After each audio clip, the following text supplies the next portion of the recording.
नमस्कार, मैं शिवांगी और आप देख रहे हैं जनहितैषी। जैसे अगर कोविड पीरियड की हम बात करें तो इस कोरोना काल के दौरान आर्थिक संकट से लेकर घर का खर्चा चलाना तक बहुत ज़्यादा मुश्किल हो चुका है एक आम व्यक्ति के लिए। और घर चलाना सबसे बड़ी समस्या अभी आम लोगों के सामने उत्पन्न होगी। हालांकि अब धीरे धीरे सेकेंड वेव का जो कहर है, केसेस हैं, मामलों में गिरावट तो दर्ज की जा रही है और धीरे धीरे छूट भी दी जा रही है। कई ऐसे राज्य भी हैं जो अब अनलॉक की प्रक्रिया की तरफ भी बढ़ गए हैं। लेकिन लॉकडाउन पीरियड के दौरान जब सभी घरों में कैद थे, सभी के सामने एक ही समस्या थी कि घर का खर्चा चलाएं तो चलाएं आखिर कैसे। इन केस अगर मान लीजिए कि घर में सिर्फ एक अगर सिंगल मदर हो तो उसके सामने जो कठिनाई है वो दोगुनी हो जाती है। तो ऐसी ही जालंधर से एक महिला सामने आई है जिन्होंने आर्थिक संकट को देखते हुए, घर की समस्याओं को देखते हुए नौकरी की बेहद तलाश की। और नौकरी काफ़ी जद्दोजहद के बाद भी अगर नौकरी नहीं मिली तो एक तरफ उन्हें आशा की किरण नज़र आई। वो आशा की किरण थी जोमेटो में फूड डिलीवरी सर्विसेज लोगों को प्रोवाइड करना। आप समझ सकते हैं एक महिला के लिए घर घर जाकर फूड डिलीवरी देना कितना ज़्यादा कठिन है। इस सर्विस को प्रोवाइड करने में उन्हें काफ़ी जद्दोजहद का सामना भी करना पड़ रहा है। और साथ ही इतनी कठिनाई की 10-10, 12-12 घंटे उन्हें नौकरी करनी पड़ रही है अपने परिवार का पालन पोषण करने के लिए। उनके बच्चे भी हैं, बच्चों का खर्च अलग और घर का खर्च अलग, और इवन कि वो रेंट पे रहते हैं। तो इस कोविड पीरियड के दौरान बेशक इनकम के सोर्सेज तो बंद हो गए, लेकिन जो खर्चे हैं वो नहीं रुके और खर्चे भी उसी तरह से जाते रहे। अगर हम बात करें किश्तों की, बात करें रेंट्स की, तो बिल की, ये सभी जो है ये सिस्टम जो है जारी रहा। तो इसी जद्दोजहद को देखते हुए, इसी समस्याओं को देखते हुए जो लोग हैं काफ़ी परेशानियों से जूझते रहे, डिप्रेशन का शिकार तक भी होते रहे। लेकिन सभी को यही आस थी कि कहीं से भी कुछ भी रोज़गार का साधन मिले। और रोज़गार का साधन हर कोई इस वक्त तैयार है कि कोई छोटा बड़ा काम कोई भी नहीं देख रहा, कोई भी काम किसी को मिल जाए तो करने को वो तैयार हैं। तो ये जो जालंधर की पहली महिला हैं जो कि जोमेटो फूड सर्विस जो होम डिलीवरी प्रोवाइड कर रही हैं, तो ये पहली महिला उभर के सामने आई हैं जिन्होंने इस तरह की कठिनाई का सामना किया है और 10-10, 12-12 घंटे लगातार मेहनत कर रही हैं अपने घर का पालन पोषण करने के लिए, खर्चे पूरे करने के लिए। तो एक महिला से हमने खास बातचीत भी की जिन्होंने ये अपनी समस्याओं को आगे बताया भी और इन्होंने अपनी पूरी दास्तां आगे बयान की है। तो आइए सुनते हैं कि इनका क्या कुछ कहना रहा। एक्चुअली 1.5 साल हो गया ਕਰੋਨਾ ਦਾ ਕਾਲ ਚੱਲਦਾ ਪਿਆ ਆ। 1.5 ਸਾਲ ਤੋਂ ਮੇਰਾ ਘਰ ਵਾਲਾ ਵੀ ਮੇਰੇ ਨਾਲ ਨਹੀਂ ਹੁਣ ਰਹਿੰਦਾ ਪਿਆ, ਖਰਚਾ ਵੀ ਨਹੀਂ ਦਿੰਦਾ ਪਿਆ ਹੈਗਾ। ਤੇ ਇਸ ਕਰਕੇ ਹੁਣ ਬੱਚੇ ਦੀਆਂ ਫੀਸਾਂ ਵੀ ਇਕੱਠੀਆਂ ਹੋਈਆਂ, ਸਕੂਲ ਤੋਂ ਵੀ ਪ੍ਰੈਸ਼ਰ ਸੀਗਾ, ਕੰਮ ਵੀ ਨਹੀਂ ਸੀ ਕੋਈ ਮਿਲਦਾ। ਸਿਟਿੰਗ ਜੌਬ ਕਾਫੀ ਟਰਾਈ ਕੀਤੀ, ਕਾਫੀ ਲੋਕਾਂ ਨੂੰ ਫੋਨ ਕੀਤੇ, ਮੈਸੇਜ ਕੀਤੇ ਕਿ ਜੇ ਕੋਈ 8-10 ਹਜ਼ਾਰ ਦੀ ਕੋਈ ਜੌਬ ਮਿਲਦੀ ਹੈ ਤਾਂ ਸਾਨੂੰ ਦੱਸ ਦਿਓ।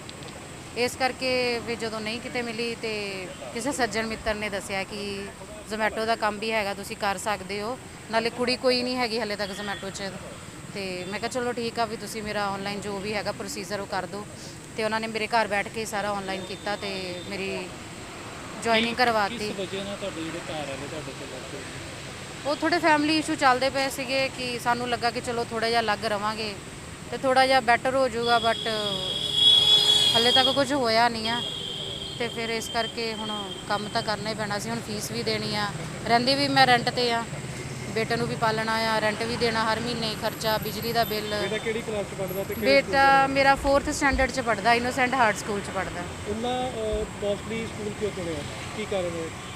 CBSE ਬੋਰਡ ਸੀਗਾ ਔਰ ਚੁਣਿਆ ਤਾਂ ਸੀਗਾ ਕਿ ਇੱਥੇ ਦੀ ਸਟੱਡੀ ਬਹੁਤ ਅੱਛੀ ਹੈ, ਬਾਕੀ ਸਕੂਲਾਂ ਦੇ ਮੁਕਾਬਲੇ ਫੀਸ ਵੀ ਘੱਟ ਹੈਗੀ ਆ ਤੇ ਸਟੈਂਡਰਡ ਵੀ ਅੱਛਾ ਆ, ਇਸ ਕਰਕੇ ਇਸ ਸਕੂਲ ਨੂੰ ਅਸੀਂ ਪ੍ਰੈਫਰੈਂਸ ਦਿੱਤੀ ਸੀਗੀ। ਪਰ ਹੁਣ ਜਿਸ ਤਰ੍ਹਾਂ ਤੁਸੀਂ ਜ਼ੋਮੈਟੋ ਡਿਲੀਵਰ ਦੇਣ ਜਾਂਦੇ ਹੋ, ਲੋਕਾਂ ਦੇ ਘਰ ਤੇ ਡਿਲੀਵਰ ਵੀ ਕਰ ਰਹੇ ਹੋ, ਤੁਹਾਨੂੰ ਇਹਦੇ ਵਿੱਚ ਕੋਈ ਸਮੱਸਿਆ, ਕੀ ਪਰੇਸ਼ਾਨੀਆਂ ਆ ਰਹੀਆਂ? ਸਮੱਸਿਆ ਕੋਈ ਨਹੀਂ ਆ, ਬਸ ਪ੍ਰੋਬਲਮ ਸਾਨੂੰ ਉਦੋਂ ਆਉਂਦੀ ਹੈ ਕਿ ਜਦੋਂ ਅਸੀਂ ਡਿਲੀਵਰ ਕਰਨ ਜਾਂਦੇ ਆ, ਨੈਵੀਗੇਸ਼ਨ ਸਾਨੂੰ ਕਿਤੇ ਹੋਰ ਦਾ ਦੱਸ ਦਿੰਦਾ ਆ ਤੇ ਜਿਹੜਾ ਸਾਡਾ ਕਸਟਮਰ ਹੁੰਦਾ ਉਹਦਾ ਘਰ ਕਿਤੇ ਹੋਰ ਹੁੰਦਾ ਆ। ਮੋਸਟਲੀ ਜ਼ਿਆਦਾਤਰ ਇੱਦਾਂ ਹੀ ਹੁੰਦਾ ਆ। ਤੇ ਕਸਟਮਰ ਫੇਰ ਤੁਹਾਨੂੰ ਕਿਸ ਤਰ੍ਹਾਂ ਵੇ ਆਫ? ਨਹੀਂ, ਉਹਨਾਂ ਦਾ ਅੱਛਾ ਹੁੰਦਾ, ਵੇ ਆਫ ਟਾਕਿੰਗ ਨਹੀਂ ਮਾੜਾ ਹੁੰਦਾ।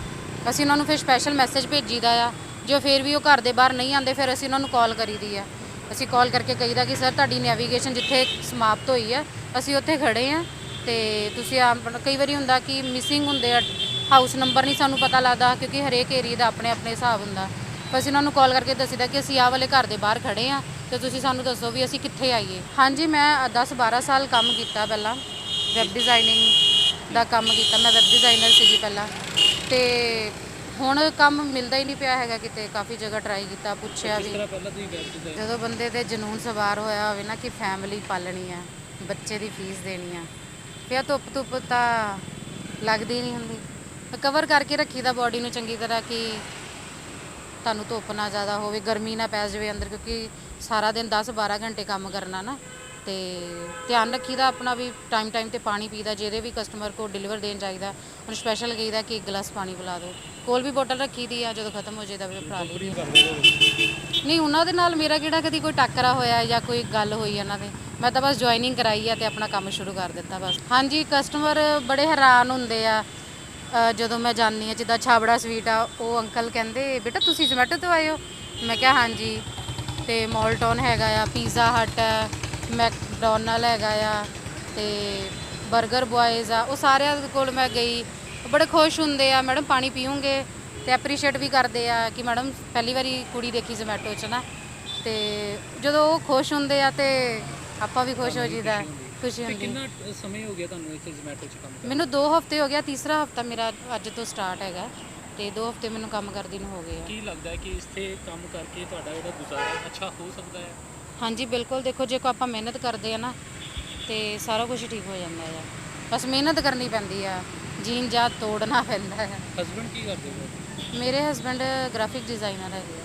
ਅੱਛਾ, ਤੇ ਉਹ ਇਸ ਤਰ੍ਹਾਂ ਗ੍ਰਾਫਿਕ ਡਿਜ਼ਾਈਨਿੰਗ ਦਾ ਹੀ ਕੰਮ ਕਰਦੇ ਹੋ? ਹਾਂਜੀ। ਤੁਸੀਂ ਉਹਨਾਂ ਦੇ ਨਾਲ ਕਰਦੇ ਜੀ ਕੰਮ? ਨਹੀਂ, ਅਸੀਂ ਇਕੱਠੇ ਨਹੀਂ ਕਰਦੇ ਸੀ, ਅਸੀਂ ਅਲੱਗ-ਅਲੱਗ ਹੀ ਕਰਦੇ ਸੀ। Deliver ਦੇ ਉਹਨਾਂ ਨੇ ਸ਼ਾਇਦ ਦੇਖਿਆ ਮੈਨੂੰ ਲੱਗਾ ਕਿ ਉਹਨਾਂ ਨੇ ਮੈਨੂੰ ਦੇਖਿਆ ਕਿ ਤੇ ਕਿਸੇ ਨਾਲ ਗੱਲ ਵੀ ਕੀਤੀ, ਤੇ ਉਹਨਾਂ ਨੇ ਦੱਸਿਆ ਵੀ ਹਾਂ, ਵੀ ਮੈਨੂੰ ਲੱਗਾ ਵੀ ਉਹ ਕੱਪੜੇ ਪਾ ਕੇ ਖੜੀ ਸੀ, ਡਿਲੀਵਰੀ ਕਰਨ ਗਈ ਹੋਊਗੀ ਜਾਂ ਦੇਖਿਆ ਹੋਊਗਾ ਕਿਤੇ, ਵੀ ਮੈਨੂੰ ਭੁਲੇਖਾ ਪਿਆ, ਲੱਗਦੀ ਤਾਂ ਉਹੀ ਸੀਗੀ। ਫਿਰ ਉਹਨਾਂ ਨੇ ਕਿਹਾ ਕਿ ਹਾਂ ਉਹੀ ਆ, ਵੀ ਉਹੀ ਕੰਮ ਹੁਣ ਕਰਦੇ ਆ। ਫੋਨ ਮੈਂ ਚੱਕਦੀ ਨਹੀਂ ਹੈਗੀ, ਮੈਂ ਉਹਨਾਂ ਨਾਲ ਗੱਲ ਹੀ ਨਹੀਂ ਕਰਦੀ ਕੋਈ। ਇਸ ਤਰ੍ਹਾਂ ਦਾ ਕੀ ਹੋ ਗਿਆ ਕਿ ਗੱਲਬਾਤ ਕਰਨੀ ਬੰਦ ਕਰ? ਜੇ ਇੱਕ ਇਨਸਾਨ ਆਪਣੀ ਫੈਮਿਲੀ ਬਾਰੇ ਨਹੀਂ ਸੋਚਦਾ, ਠੀਕ ਹੈ ਨਾ, ਤਾਂ ਫਿਰ ਆਪਾਂ ਨੂੰ ਵੀ ਕੀ ਲੋੜ ਆ। ਫਿਰ ਮੈਂ ਵੀ ਹੁਣ ਅੱਗੇ ਵਧਾ ਨਾ, ਮੈਂ ਵੀ ਆਪਣੇ ਬੱਚੇ ਬਾਰੇ ਸੋਚਾਂ, ਆਪਣੇ ਬਾਰੇ ਸੋਚਾਂ, ਕੰਮ ਕਰਾਂ।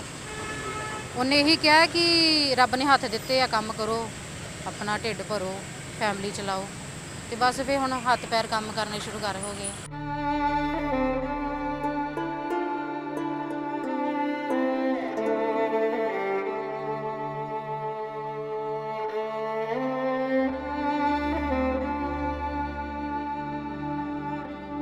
ये महिला जिन्होंने आप बीती सुनाई, ऐसी दिलचस्प कहानियों के लिए बने रहें जनहितैषी के साथ। धन्यवाद।